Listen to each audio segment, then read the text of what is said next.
Arthritis, സന്ധിവാതം, spondylosis തുടങ്ങിയ ശാരീരിക പ്രശ്നങ്ങൾ നിങ്ങളെ അലട്ടുന്നുണ്ടോ? സൈഡ് എഫക്റ്റ് ഇല്ലാതെ പ്രകൃതിദത്തമായി ചികിത്സ തേടുകയാണോ? 25 വർഷത്തോളമായി ആരോഗ്യരംഗത്ത് പ്രവൃത്തി പരിചയമുള്ള ഡോക്ടർ സ്മിത രഘുനന്ദന്റെ നേതൃത്വത്തിലുള്ള ഹൈലി ക്വാളിഫൈഡ് ഡോക്ടർമാരുടെ സേവനം MIHMS ഹോമിയോപ്പതിയിൽ ലഭ്യമാണ്. ഇന്ന് തന്നെ നിങ്ങളുടെ അപ്പോയിന്റ്മെന്റ് ബുക്ക് ചെയ്യൂ. കടങ്ങോട് തിപ്പിലശ്ശേരി മുക്കിലപീടികയിൽ കിണറ്റിലെ മോട്ടോർ മോഷ്ടിച്ച 2 പേരെ എരുമപ്പെട്ടി പോലീസ് പിടികൂടി. മുക്കിലപീടികയിൽ മൂരായിൽ രവിയുടെ പറമ്പിലെ കിണറ്റിലെ മോട്ടോറാണ് പ്രായപൂർത്തിയാകാത്ത 2 പേർ മോഷ്ടിച്ച് കടങ്ങോട് പരപ്പിലെ ആക്രിക്കടയിൽ വിൽപ്പന നടത്തിയത്. മോട്ടോറിന്റെ ഉടമസ്ഥനായ രവി വാർഡ് മെമ്പർ ഘോഷ് പൂവത്തിങ്കലിനോടൊപ്പം എരുമപ്പെട്ടി സ്റ്റേഷനിൽ പരാതി നൽകിയിരുന്നു.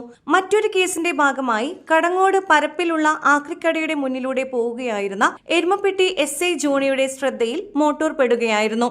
തുടർന്ന് ആക്രിക്കട ഉടമസ്ഥനെ ചോദ്യം ചെയ്തപ്പോഴാണ് പ്രായപൂർത്തിയാകാത്ത 2 പേർ കത്തിയ മോട്ടോറാണെന്ന് പറഞ്ഞ് വിൽപ്പന നടത്തിയതാണെന്ന വിവരം ലഭിച്ചത്. പ്രതികളെ പോലീസ് കസ്റ്റഡിയിലെടുത്തിട്ടുണ്ട്. News bureau, Erumapetty.